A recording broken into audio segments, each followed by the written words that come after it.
En América Latina necesitamos poner el foco más allá de lo obvio. Encontrar esos aspectos, esos temas, esos detalles que nos permitan entender más sobre los procesos de nuestra región. Para eso hace falta un buen enfoque, que sea preciso, original, relevante. Hace falta poner cada cuestión bajo la lupa. Este es el podcast de Diálogo Político, un proyecto de la Fundación Konrad Adenauer. Conduce Franco de Ledone.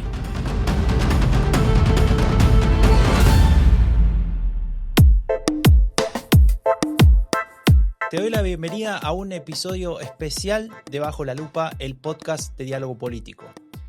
Y hoy estoy acompañado de dos personas muy importantes para la plataforma. Al primero ya lo conocen, Ángel Arellano, editor de Diálogo Político. Y por otro lado les presento a Agustina Lombardi, editora adjunta también de Diálogo Político. ¿Qué tal? ¿Cómo están, Agustina, Ángel? ¿Cómo andan? Bueno, Franco, aquí con ganas de cerrar el año, de bajar la persiana. Muy bien, pasaron muchas cosas este 2025, ¿no? Una cobertura intensa para Diálogo Político. Justamente de eso vamos a hablar hoy. En este episodio especial nos gustaría hacer un repaso de lo que fue este 2025 desde la perspectiva de Diálogo Político y también tal vez animarnos a explorar brevemente lo que nos espera en 2026.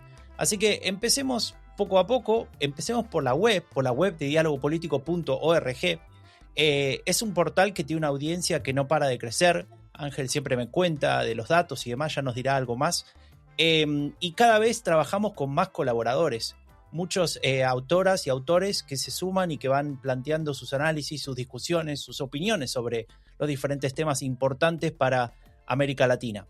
Ángel, Agustina, ¿me pueden contar aproximadamente qué piensan que fue el tema del año y cómo lo fuimos abordando desde Diálogo Político? Bueno, Franco, indudablemente el tema del año en América Latina y el mundo fue el ascenso al poder de Donald Trump en esta segunda temporada en la Casa Blanca. Al día de hoy, cuando estamos grabando este episodio, 17 de diciembre, sigue siendo el tema que domina totalmente las agendas internacionales, domina la agenda de cooperación, domina la agenda comercial, domina la agenda militar.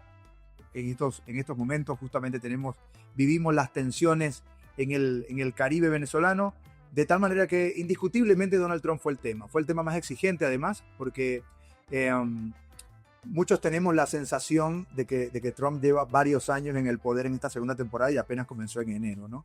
Es decir, que todavía nos quedan unos años más de esta vorágine noticiosa e informativa, que además representó un desafío tremendo para los analistas, porque habían cosas que a veces no necesariamente todo era comprensible. No sé si recuerdan aquel anuncio de las tarifas, cuando Trump... Con la tabla esa, ¿no? Exactamente, cuando Trump se asoma con aquella pizarra de venida en tabla, con el listado de las tarifas y aranceles para todos los países, eso generó un sacudón tremendo en el mundo, ¿no? Y en América Latina, desde luego, había que tratar de entender no solo cómo nos afectaba como región, cómo también afectaba quizás a las principales economías, que después recuerdan que varios meses posteriores vinieron unas tensiones tremendas con Brasil, que es digamos, el país más grande de la región, y las tensiones también devenidas con México, que es la principal economía después de los Estados Unidos. Pero en todo caso, también comprender cómo quedaban algunos países que, entre comillas, estaban bien posicionados, porque no fue lo mismo para todo el mundo.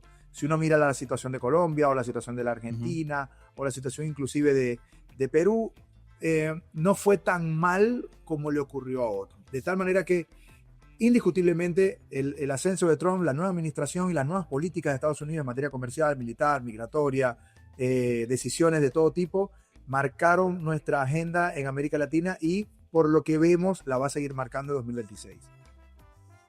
Y con respecto a los artículos publicados en relación a este tema, en Diálogo Político, ¿alguno para destacar, alguno que te interese mencionar para que vayamos a buscar? Bueno, yo creo que con poner en la lupita Trump les va a salir una cantidad de cosas bastante impresionantes. Yo creo que uno de los temas que nos interesa más en Diálogo Político es la dimensión de la cooperación, ¿no? Del intercambio entre los países. por razones obvias. Diálogo Político es un proyecto de la Fundación Konrad Adenauer, y la Fundación Konrad Adenauer es un organismo de cooperación internacional que tiene, digamos, más de 100 oficinas en el mundo y que se dedica, entre otras cosas, a cooperar para fortalecer la democracia de los países. De tal manera que la disminución tan drástica de la cooperación internacional con la salida de USAID, que van a encontrar 3-4 análisis en específico que miden cómo afecta eso la región y cómo afecta eso los proyectos de cooperación que se viven en la región. Porque quizás en la burbuja en la que nosotros trabajamos, y cuando digo burbuja es porque nos dedicamos específicamente al tema político, no dimensionamos que esta cooperación tiene otras vertientes mucho más, digamos, mucho más materiales para la gente, como políticas de atención alimentaria, política sanitaria, vacunación, lucha contra el SIDA, etcétera, ¿no? Y eso se vio drásticamente afectado. Agustina, uno de los temas, o de los varios temas que nos ocuparon en Diálogo Político durante todo el año y que nos van a seguir ocupando, son las elecciones. Y en 2025 tuvimos unas cuantas. Tal vez nos podés contar un poco cuál es la situación o cómo se han resuelto y tal vez algunos detalles que haya que tener en cuenta para entender esta tendencia que se dio en 2025. Muy bien, como decís, Franco, en América Latina este año hubo 4 elecciones presidenciales en Ecuador, Bolivia, Honduras y Chile, que fue este domingo pasado. Y bueno, en estos países, en 3 de ellos ganó la derecha, y en Ecuador, Daniel Noboa, también de derecha, ganó la reelección. Entonces, en la región hubo 3 giros importantes y el mapa se pintó más de azul, ¿no? De estos giros, quizás el más impactante fue la victoria de Rodrigo Paz en Bolivia, que sorpresivamente puso fin a 20 años de gobierno del MAS. Bueno, en Chile la victoria de José Antonio Kast fue rotunda, con 20 puntos de diferencia respecto a la candidata del Partido Comunista. En Honduras, aunque aún no tenemos un escrutinio cerrado, la oposición, tanto bajo el liderazgo de Nasri Afura, que lidera el conteo, o de Salvador Nasralla, es superior a la candidata oficialista de izquierda. Y una nota al pie, en Surinam también hubo elecciones en donde se reeligió el mismo partido de izquierda, aunque conceptualmente el país no se considera parte de América Latina. Entonces, considerando todas estas elecciones, hubo 5 elecciones presidenciales en el continente. En Diálogo Político siempre, Ángel, trabaja en el DP en vivo, ¿no? Que es donde con un conjunto de personas expertas se sientan a dialogar, en general el lunes siguiente, si no recuerdo mal, Ángel, el lunes siguiente a cada elección, un poco a entender las claves de esa elección. Seguramente lo seguiremos haciendo en 2026, pero en 2025 se hizo varias veces. Y tal vez, Ángel, nos podés, en función de todo esto que aprendiste a lo largo de todo el año, de estos resultados que nos marcaba Agustina, un poco marcar o profundizar sobre esto del cambio en el mapa político de la región. ¿Qué podemos ver en 2025? Bueno, lo primero que quiero decir es que todos los DP en vivo están disponibles si entras a dialogopolitico.org y haces un poquito de scroll, en la parte inferior está ahí un banner que los lleva a los distintos episodios, y si no, en el canal de YouTube de la Fundación Konrad Adenauer, de CAS Partidos, están todos, ¿no? Este año fue un año particularmente intenso en esa pestaña del programa, porque hicimos muchos eventos de streaming, no solo para el tema de las mesas de análisis electoral, para comprender los resultados, como tú bien dices, y sentarnos al menos con 2 analistas que nos expliquen qué es lo que necesitamos saber sobre esas elecciones y qué nos dicen esas elecciones de hacia dónde van esos países, sino también algunos temas recontra relevantes como los giros políticos en Costa Rica, bueno, las medidas de Trump, desde luego hicimos un evento solo para hablar de eso, el riesgo político en la región, y un hecho que ahora lo vamos a mencionar seguramente, que fue la llegada del nuevo Papa, ¿no? Que no es menor, es un asunto bastante importante y que marcó durante varias semanas la atmósfera, no solo política, yo diría que también cultural y noticiosa de América Latina, una región bastante católica, ¿no? Pero bueno, ¿qué pudimos aprender y qué nos dice este mapa de la región? Desde luego que hay una consolidación de tensiones, digamos, de tendencias que van del centro hacia la derecha. La llegada de Kast al poder consolida eso. También en la región evidenciamos que se mantiene la tendencia de alternabilidad de alta alternabilidad, ¿no? Es decir, de que las oposiciones ganan y en consecuencia los gobiernos pierden. En este caso actual, muchas derechas ganaron porque varias izquierdas perdieron, cosa que no es menor. Sin embargo, la diferencia, pienso, de esta derecha que está ganando en la región es que tiene al menos un elemento que los nuclea, y es su amistad con, nuevamente, la potencia dominante que sería los Estados Unidos. Si uno mira el mapa, digamos, ideológico de los gobiernos, que es un mapa resumido muy a grosso modo, porque es difícil encasillar a cada gobierno, a cada administración. Hay algunos que son más moderados que otros, pero convengamos que la abrumadora mayoría no solo accedió al poder por métodos democráticos, sino que son partidos y movimientos que respetan las reglas de juego democráticas. Vemos una división casi a la mitad entre la derecha y la izquierda. ¿Por qué digo casi a la mitad? Porque por supuesto Brasil es la mitad de Sudamérica, pero claro. si pudiéramos omitir por un rato a Brasil, viéramos que la región está bastante dividida entre los países que están casi todos en la costa Pacífico versus los países que están en la costa Atlántico. Y alguien dirá, bueno, la ubicación geográfica tiene que ver. Yo creo que no tiene que ver, porque básicamente el hastío con los gobiernos y la poca capacidad de realización de las promesas no es algo que dependa ni de la ubicación geográfica ni de la capacidad económica del país. Es básicamente del momento político y de la poca posibilidad que tuvieron los gobiernos de cumplir sus promesas. Y también, esto hay que decirlo, Franco, que muchas veces los gobiernos exageran con sus promesas, generan frustración, generan falsas expectativas y en consecuencia potencian, le dan combustible a la oposición para que posteriormente los reemplace.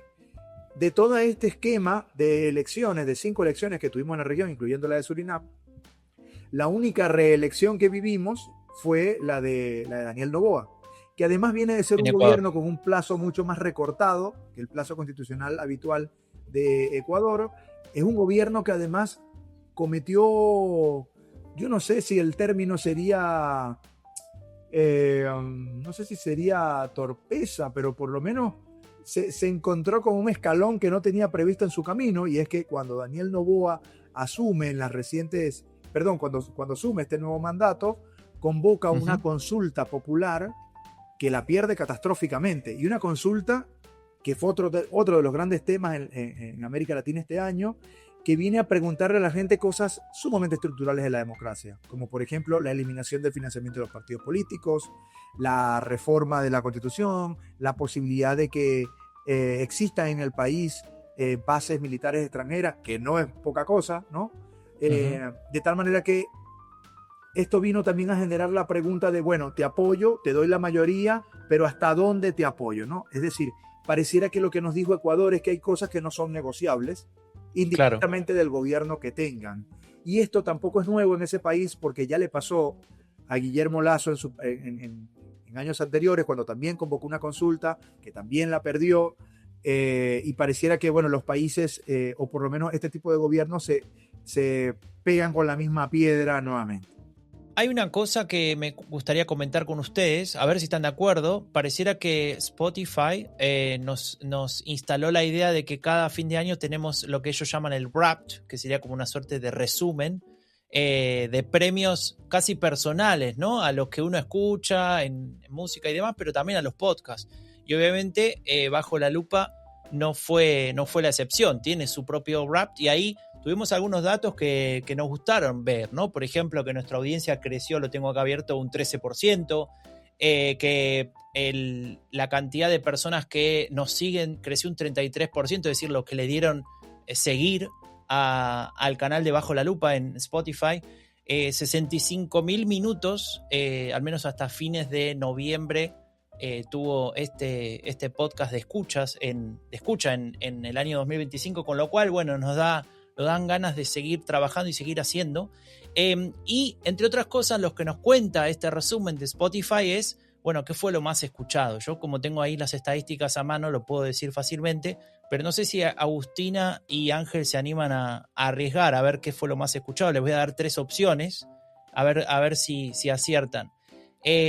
Alguno de los podcasts que hicimos sobre la cooperación internacional en crisis, opción A.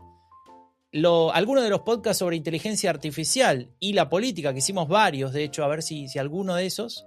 es la opción B, y la opción C es un episodio sobre riesgo político en América Latina, que tiene relación con un DP Enfoque que se escribió hace ya unos meses largos. ¿Cuál de los tres? A ver, Agustina, ¿vos qué decís? Bueno, yo me la jugaría quizás por Elon Musk, que fue una figura que a inicios de este año tuvo bastante repercusión en la agenda política por su involucramiento en el gobierno de Donald Trump. Pero, no sé, Ángel. Es verdad, hicimos uno de la ideología de Elon Musk, que de hecho nos salió muy bien el arte, se me la elogió Ángel, en secreto. Ángel, ¿vos cuál decís? ¿Cuál fue ese podcast se vendió bien. A ver, en un mundo ideal me lo hubiese jugado por la inteligencia artificial, porque es como el tema, está todo el mundo hablando. De hecho, tú pones YouTube y te parece a cada rato una publicidad de un fulano que te dice, ¿estás cansado de utilizar el chat del chat GPT para que te diga dónde deberías comer esta noche? Te doy las técnicas de cómo la IA va a cambiar tu vida, y en el camino te vas a hacer millonario, y en el camino vas a ser feliz, y en el camino no vas a tener más tráfico en la avenida. Pero no, yo creo que la audiencia de análisis político en América Latina es muy conservadora, y esto va a sonar medio polémico, pero es verdad. Y cuando uno mira las métricas así de cerca, y ahora que hay tantas herramientas para estudiar el comportamiento del lector, te das cuenta que hay temas que son medio recurrentes, y yo votaría por el de riesgo político, porque además fue el más escuchado lejísimo el año pasado, y le tengo una fe bárbara a eso. Así que usted dirá. Bueno, el que ganó fue el señor Arellano. ¿Viste? Efectivamente, el de riesgo político es el más escuchado, pero tiene sesgo eso, ¿no? Porque el episodio de riesgo político salió en enero del 2025, con lo cual tuvo todo el año para acumular escuchas, ¿no? Habría que hacer ahí un porcentaje de escucha por día. Hay un coeficiente, que no lo he hecho, pero habría que hacerlo para el 2026. Pero y ahí sacaríamos el kiosco del podcast. ¿Qué más se vendió? A ver, hay varias cosas. En diálogo político en particular, un episodio que le fue bastante bien, en Bajo la Lupa, es el de crimen organizado, que estaba conectado también con otro de DP Enfoque, ¿no? Es decir, ahí hay una conexión pareciera, ¿no? Con el interés de los oyentes y de los lectores, porque casualmente o no, coinciden los DP Enfoque que surgieron a lo largo del año, que son una suerte de working paper, si querés, ¿no? Una suerte de artículos en profundidad con personas expertas, a veces de a uno, a veces de a varios, profundizando en la discusión sobre diferentes temas. Me acuerdo del año pasado hicimos uno muy potente sobre la relación entre China y Latinoamérica, que fue muy relevante, que de hecho se terminó tuvo traducciones, ¿no? En otros idiomas, en inglés, si no recuerdo mal. No sé si al alemán se tradujo ese, Ángel. Sí, tuvo traducciones. A ver, quiero comentar un poquito sobre la colección de Penfoque, ya que me levantaste este centro. Porque tenemos esta colección de Penfoque que está dedicada a investigar temas complicados de la región que necesitan como una panorámica mucho más amplia. Y básicamente lo que hacemos es conformar un equipo de investigadores. A veces son 2, a veces 3, a veces 4, a veces 5, a veces puede ser un solo autor que se dedica durante varios meses a investigar en profundidad el tema. Y después, una cosa, Franco, tú que eres académico también, capaz que me das la derecha con esto, el intento de mostrar los resultados de la información de una manera mucho más fácil, asequible para la gente. Ocurre en el ámbito académico que hay una enorme dificultad por transmitir las ideas de una manera más accesible para las personas. Porque esto no lo digo yo, esto lo dice Carlos Peña, que es un filósofo chileno muy importante. En la industria académica pareciera que mientras más complicado hablamos y mientras más difícil lo hacemos, somos gente de más renombre y más prestigio, etc. Bueno, DP Enfoque tiene una lógica absolutamente contraria. Y este año trabajamos 2 temas para nosotros muy centrales. El primero, todo el descalabro de la cooperación internacional, que es un tema sumamente importante e incluso obvio por razones que ya expliqué un poquito atrás. Y el segundo, sobre el crimen organizado. Y ahí aprovecho que me levantaste ese tremendo centro para decir que hoy temprano, este DP Enfoque, nuestro último DP Enfoque, sobre de las calles al Estado, cómo el crimen organizado impacta en la política latinoamericana, que está disponible en inglés, en portugués y en español, así como varios. Todos están traducidos al inglés, algunos al español, incluso otros al alemán, pero mínimo español e inglés lo vas a encontrar. Fue seleccionada por la Fundación Konrad Adenauer como la investigación del año en América Latina. Y a nosotros nos da mucha alegría, porque, bueno, también fue una investigación. Ahí está. Aplauso. Fue una investigación muy jugada de Douglas Fara y Pablo Ceballos, que son dos especialistas en el tema, que además lo tuvimos acá en Montevideo hace un mes, más 2 o 3 meses. Sí. ¿Cuánto? 1 mes, 2 meses. Hace poco estuvieron en Montevideo y participaron de hecho en el encuentro anual que hacen los directores de las distintas oficinas de la Fundación en la región. Lo hicieron este año en Costa Rica, estuvieron ahí, conversaron con ellos y además hicieron un foro, si mal no recuerdo, creo que fue en Santa Marta, en Colombia, sobre el tema. Y es el tema que va a estar trabajando la Fundación, o sea, de las muchas cosas que hace, como que el tema principal del año que viene es la incidencia del crimen organizado en los países, en los estados y por ende también en la política. Este paper ha tenido un movimiento muy importante de descargas, una cantidad de descargas bastante impresionante. Para quien pregunta, bueno, ¿qué es bastante impresionante? Para que tengan una idea, un paper académico bien leído en el círculo de revistas académicas, cuando le va muy boom para arriba, puede tener, no sé, 1000 descargas. Y sería ya no, el autor diría, wow, esto se viralizó. En DP Enfoque tenemos una lógica al menos distinta, que acompañamos la investigación con un episodio de Bajo la Lupa, con un evento de DP en Vigo, con un artículo breve que va a la prensa regional, con entrevistas, hay como toda una idea de divulgación. Y si mal no me equivoco, creo que el artículo que acompaña este documento llevaba algo así como 68.000 vistas o un poquito menos, o un poquito más, perdón, y algo así, algo más de 20.000 descargas el PDF. Y bueno, modestamente un pequeño aporte. Por supuesto que estas estadísticas pueden ser mucho más grandes y mucho más guau, pero creo que es un aporte genuino, honesto, que se hace a la discusión del tema, sobre un tema al que le cuesta a algunos escribir y publicar, porque el crimen organizado tiene tentáculos en muchos lugares, y con esto pasamos blanco sobre negro el tema y explicamos concretamente cómo esto está afectando a la política.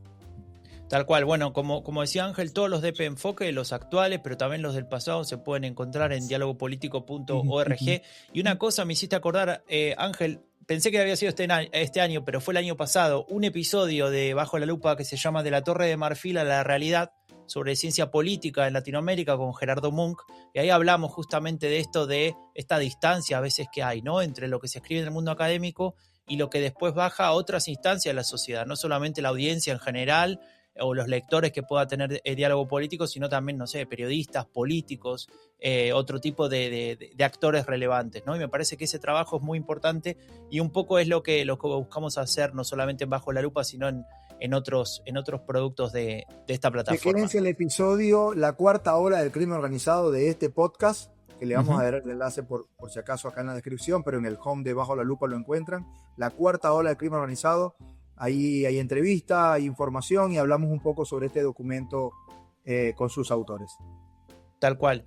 Y mirando un poco cuál sea algún que otro episodio muy escuchado, hay uno que aparece acá que fue bastante escuchado y que salió hace muy poco y que me lleva a contar otra de las novedades del año 2025, que es algo que veníamos hablando desde hacía bastante tiempo con Ángel, que es la idea de profundizar, de trabajar sobre perfiles concretos para entender preguntas más profundas y no necesariamente de coyuntura, en un formato de entrevista, lisa y llanamente de entrevista, donde empezamos a incorporar el tema video, ¿no?, como estamos haciendo justamente ahora, y decidimos entrevistar a diferentes personas del mundo de la academia, del mundo de la política, de diferentes ámbitos, si se quiere, para tratar, insisto, de darle una vuelta a preguntas más profundas.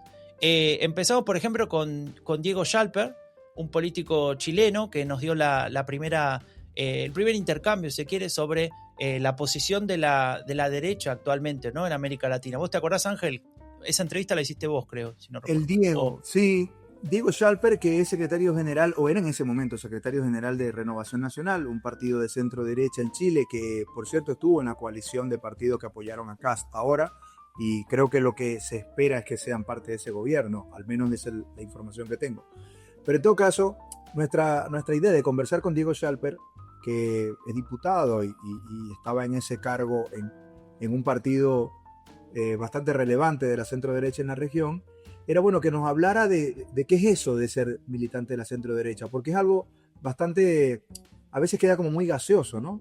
A ver, sobre temas de izquierda se han escrito enciclopedias completas y mucha gente ha opinado y hay libros y hay artículos y hay como una definición mucho más sintética. Y sobre el tema derecha extrema también hay mucha información, pero pareciera que el centro no solo ha desaparecido, sino que ya ni siquiera nos acordamos de qué significa ser de centro. Y por supuesto que el centro político, o sea, no existe un centro político, nadie está en el cero. La gente tiene algún tipo de orientación, porque el ser humano necesita algunas ideas para moverse. Está el centro más orientado hacia la derecha, el centro más orientado hacia la izquierda, dependiendo de algunos valores que defiendan. Y con Diego Schalper queríamos hablar sobre eso. Bueno, ¿en qué consiste ser un dirigente político de la centro derecha? ¿Con qué se come eso? Y él nos hablaba un poco sobre el tema de la ética pública, sobre la relevancia de la reivindicación del liberalismo más clásico, ¿no? Que es el liberalismo que además llena de contenido a la democracia que conocemos hoy. Bueno, y posterior a eso quisimos hablar, ya que estábamos discutiendo sobre el liberalismo, queríamos conversar con una persona que profundizara más en las entrañas del liberalismo, ¿no? Y ahí estuvimos un segundo episodio de la serie En Palabras, que es Antonella Martí, que es compatriota de Franco. Si mal no recuerdo, es de Rosario, ¿no? Sí, es de Rosario, politóloga. Trabajó mucho tiempo, bueno, trabaja, ¿no? Todavía escribiendo sobre liberalismo, sobre ideas políticas. Creo, si no me equivoco, nos había mencionado que tiene un manual, ¿no? Como una especie de diccionario de liberalismo. Acaba de publicar algo sobre las derechas, sí. Y también sobre las derechas hace muy poco, sí. En el episodio creo que lo mencionamos. De hecho, Antonella tiene un artículo en nuestra próxima edición especial, impresa y digital, que va a estar saliendo a principios de 2026, donde hablamos de temas geopolíticos y eso. No lo voy a adelantar mucho, pero ella reflexiona sobre el tema del liberalismo, porque vaya si es un tema para ponérselo a pensar, porque no solo está reconfigurándose el mundo tal como lo conocemos, sino también las ideas tal como las teníamos por lo menos previstas antes, ¿no? El liberalismo está teniendo mutaciones y ella nos hablaba un poco sobre, bueno, en sentido clásico, ¿qué es el liberal? ¿Qué no es el liberal? ¿Hasta dónde se puede adjetivar? ¿Hasta dónde no? Etcétera. Bueno, y otra persona que entrevistamos fue a Juan Carlos Hidalgo, que además conoce mucho de temas de cooperación internacional. Él está en Costa Rica, de hecho es candidato presidencial del partido Unidad Social Cristiana de Costa Rica, y nos comentaba sobre un problema bastante importante que tiene Costa Rica ahora de crimen organizado, de organizaciones criminales que están operando en el país, porque como saben, Costa Rica es un país que tiene la virtud, la ventaja, la bendición, digamos, de tener dos costas oceánicas, por un lado el Atlántico, por otro lado el Pacífico. Eso al mismo tiempo lo hace un país muy apetecible para estas organizaciones, y que además Costa Rica tiene la particularidad de no tener ejército. Entonces, de alguna forma, como que la situación está dada para que organizaciones al margen de la ley lo puedan ver como un terreno interesante. Bueno, Hidalgo nos conversa un poco sobre eso, cuáles serían las propuestas sobre la mesa para mejorar la situación y qué puede hacer la política para intentar proteger a una de las dos democracias plenas que tiene nuestra región. Y ahí llegamos a conversar con Christopher sobre el fracaso de los presidentes. Cuéntanos un poquito de eso. Sé que Agustino no le tenía mucha fe a ese episodio. Christopher Martínez es politólogo chileno, autor de un libro que se llama Why Presidents Fail, o sea, ¿por qué fracasan los presidentes? Justamente, un libro académico, y a él le interesaba que esos hallazgos, él trabajó sobre, si no me equivoco, 9 o 10 presidencias de países que tuvieron diferentes presidencias que fueron fracasando, porque hay países con una presidencia fracasada y hay países con 4 o más incluso. Y él lo que quería era también darle una pata de divulgación, ¿no? Que se comprenda, que se trabaje más ese tema, no solamente en el mundo académico.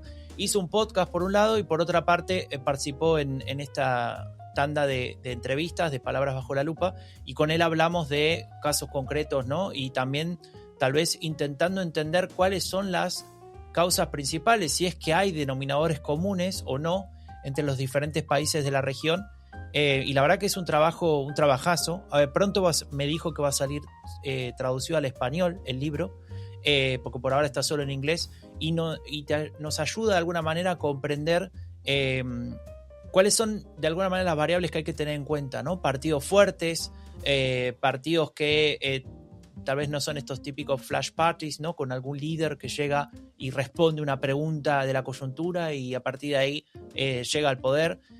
Creo que vale bastante la pena escucharse ese episodio y escuchar a Christopher, porque él también lo hace de manera bastante didáctica, ¿no? Nos daba bastantes ejemplos, metáforas, ¿no? Etcétera. Bien de profe. Sí, totalmente. Ahí le salió la beta.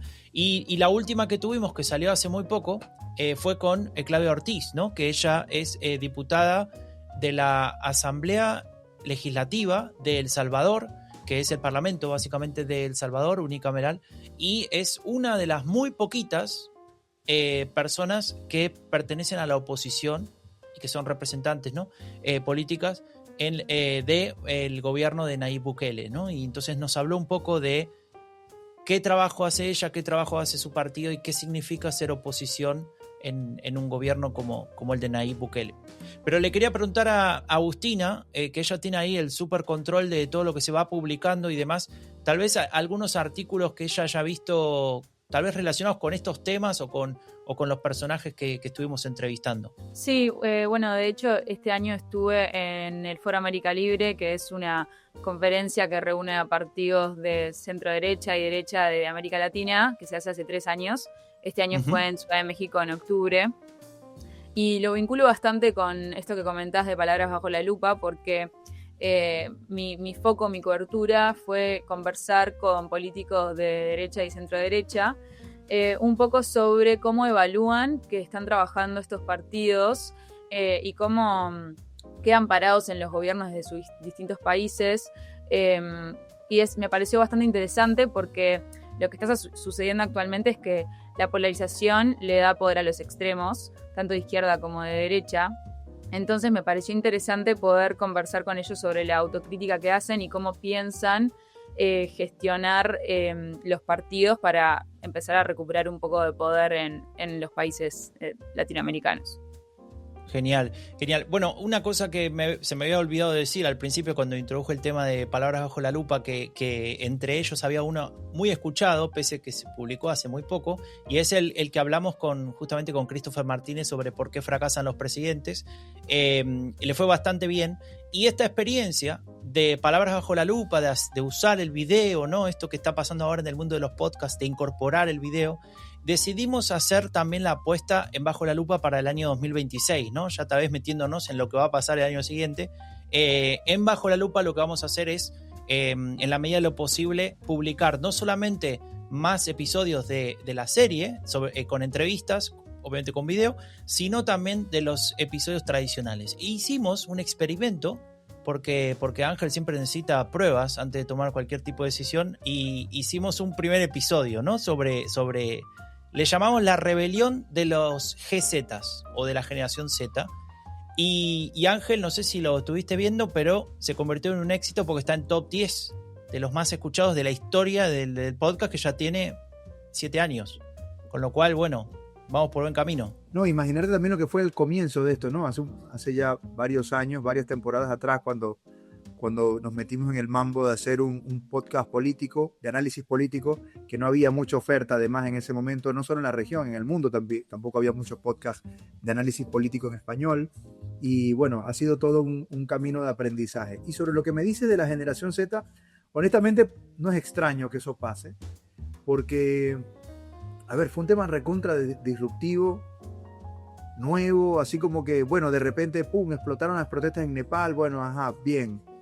Una explosión social más de las tantas que hay, etcétera. Pero después, cuando comenzamos a a leer las noticias de que los jóvenes se organizaban a través de una aplicación que en realidad no era un chat, no era como un WhatsApp, sino era una aplicación donde se juntan es a jugar, y ahí como que la cosa cambió bastante, ¿no?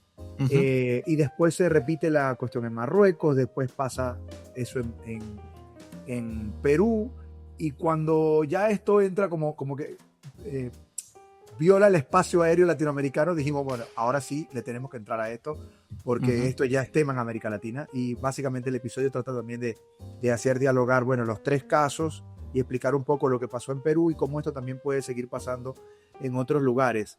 De hecho, comento una infidencia. Hace poco, hablando esto en clase con mis alumnos sobre el tema de Discord y las aplicaciones, uno que estudia informática nos hizo como una pequeña presentación de cómo es el tema de Discord, de estas aplicaciones, etc. Y él me dijo una cosa que me pareció interesante.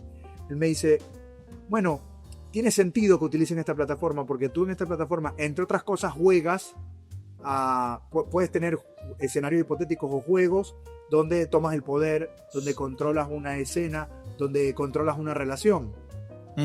De tal manera que no es descabellado pensar que muchos jóvenes que participaron en esto lo hicieron básicamente como para materializar esa realidad que ya vivían en la aplicación o en el juego virtual, ¿se entiende? A mí me pareció bastante interesante que lo dijera este estudiante, además un chico de 20 años, o sea, bastante joven, bastante involucrado con esta realidad, y era como un punto que no tenía. Así que, bueno, enhorabuena que haya salido bien posicionado el episodio. Por cierto, que hay 2 artículos de Juliette Dubán recontra recomendables en Diálogo Político que hablan justamente sobre el efecto de Discord y las nuevas tecnologías en las movilizaciones que están llevando adelante la generación Z, y hablamos de los 3 casos, Nepal, Marruecos y Perú. Totalmente. A ver, como decíamos antes, vamos a seguir en 2026 con los podcasts de Bajo la Lupa y vamos a seguir, en este caso, haciendo videos. Así que bueno, bienvenidos a los comentarios, que por cierto, recuerden, nos ayuda mucho si están en Spotify o en cualquier plataforma de podcast y nos pueden dar un like, una valoración, nos ayuda mucho a posicionar el podcast. Esto fue entre paréntesis. Hablando de también se reciben quejas. Se reciben quejas también, sí, totalmente. Cambien al técnico, cambien al podcaster, sáquenme este. Pongan a alguien más joven. Bueno, no, te quería decir que en 2026, y un poco ya para ir cerrando este episodio especial de cierre de Bajo la Lupa, me gustaría plantearles a ustedes un poco mirar al futuro, ¿no? Hacer ahí una suerte de hipótesis de qué es lo que va a venir en la región, que va a venir tal vez incluso en diálogo político, qué novedades tenemos, qué se va a repetir, por ejemplo, no sé, los talleres del DP Campus, me imagino que van a seguir en pie y demás, pero preguntarles a ustedes, tal vez empezando por Agustina, ¿qué nos depara en América Latina el 2026? Bueno, desde la redacción de Diálogo Político vamos a estar siguiendo la cobertura de las elecciones presidenciales de 2026. Hay varias instancias importantes, comenzando por Costa Rica, Brasil, Colombia y Perú. Y bueno, por ahora el panorama en estos países es bastante incierto, pero me parece que la principal incógnita es si, como comentábamos al principio, si la ola conservadora va a seguir ganando terreno en América Latina, y así si Estados Unidos va a tener más influencia geopolítica en la región. Tal cual. Ahí esa es la clave para entender un poco el mapa, si quiere, electoral. Pero también va a pasar algo que tiene que ver con la geopolítica, aunque no lo parezca. A Ángel le interesa mucho y es el Mundial de Fútbol, Ángel. Vamos a estar ahí con un año de Mundial, que no es nada menor. Bueno, y nos toca, como corresponde, hincharle a un país latinoamericano. En este caso de un servidor, hinchando por Uruguay, hasta donde nos lleve la corriente. ¿Pero por qué no, si no Venezuela? Ah, no, cierto que... Perdón. Seguimos. Musiquita de bullying, por favor. A ver, sí, el mundial va a estar marcando al menos 2 meses seguro, ¿no? Junio y julio los va a marcar en el planeta, la política, todo eso. Y nos estamos preparando para eso. De hecho, estamos ya adelantando una investigación sobre el papel de la geopolítica en el fútbol, o el fútbol en la geopolítica, cualquiera de las dos vertientes, y eso va a estar saliendo el año que viene. También perdón, Ángel, te interrumpo, pero no podemos pasar por alto, ya que hablamos tanto de Donald Trump. Hace unos días se celebró el sorteo del Mundial de Fútbol y una de las estrellas no fue ni un jugador de fútbol ni Messi, sino que fue el presidente de Estados Unidos, ¿no? Entonces está claro que hay una conexión ahí. Le dieron el premio la FIFA de repente inventó un premio de la paz y se lo dio a Trump. Claro. Bueno. Haciendo ahí un homenaje a... ¿Cómo? Ya que no ganó el Nobel. Tal cual. Era como un homenaje a un capítulo de Los Simpsons, pero no nos vamos a ir tan lejos en este episodio, así que Ángel, perdón la interrupción, continuamos. No. Bueno, indiscutiblemente se apuesto mucho a que Trump va a ser una figura muy relevante dentro del Mundial. Seguro que sí, eso lo doy por descartado hoy. De tal manera que vamos a tener que estar poniendo mucho foco en eso. Pero otra cosa que iba a decir, que es lo que vamos a estar trabajando también el año que viene, es seguir profundizando en la línea de crimen organizado, de cómo las organizaciones criminales están impactando los partidos y la toma de decisión del sistema político en la región. Ahí vamos a tener una investigación sobre el tema del efecto de la violencia en la política, que me parece un tema súper interesante también, porque hay muchas organizaciones que están vinculadas a muchas organizaciones políticas formales que están vinculadas a organizaciones que hacen de la violencia una práctica bastante rutinaria, bastante común. A veces nos quedamos con que el panorama de América Latina, la única región del mundo que no está vinculada directamente a un conflicto de guerra, y eso la hace como que más tranquila.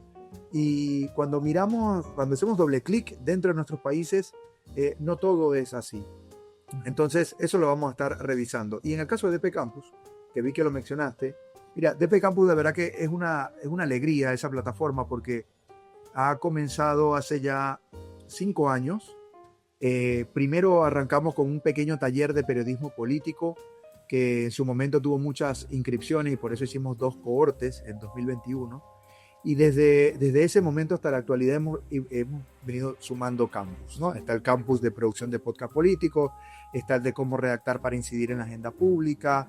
Este año inauguramos uno de inteligencia artificial y uno de análisis de datos. Tenemos el campus de autoritarismo, que este año fue su 3ª edición. Y el año que viene van a haber al menos 2 campus nuevos, al menos 2. Uno sobre economía y política y otro sobre crimen organizado, específicamente sobre crimen organizado. De tal manera que en principio, como barato, vamos a tener 8 DP Campus el año que viene, en una plataforma renovada, además, que estamos terminando de diseñar. Para febrero vamos a tener una nueva plataforma de DP Campus, mucho más interesante y más integrada, porque hay algunos otros proyectos de la Fundación Konrad Adenauer, como Partidos Conectados, que es un programa de becas y trabajo con militantes de partidos y con diputados y senadores y demás, que va a estar vinculada a esa plataforma.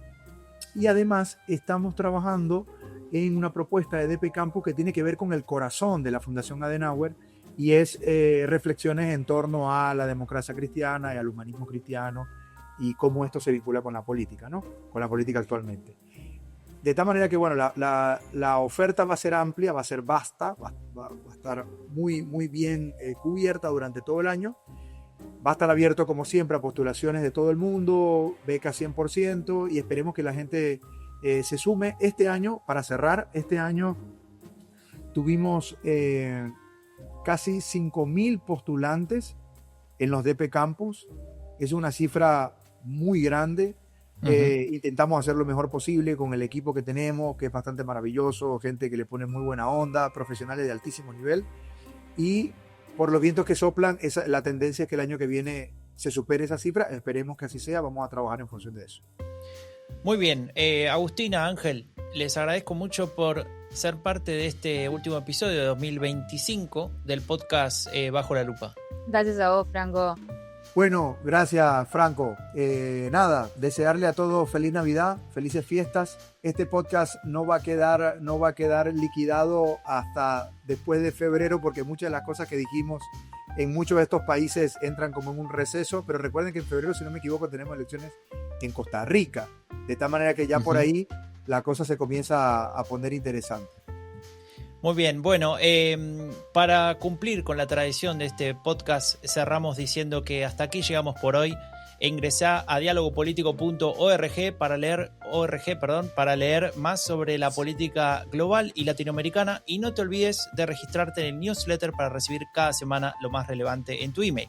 Y como dije antes, te pedimos que te suscribas y que nos dejes una valoración en Spotify, en Apple Podcasts, en iVoox o en cualquiera sea la plataforma que utilizas para escucharnos. Yo soy Franco de Ledone y esto fue Bajo la Lupa, un podcast de diálogo político, un proyecto de la Fundación Konrad Adenauer. Nos escuchamos muy pronto. Chao, chao.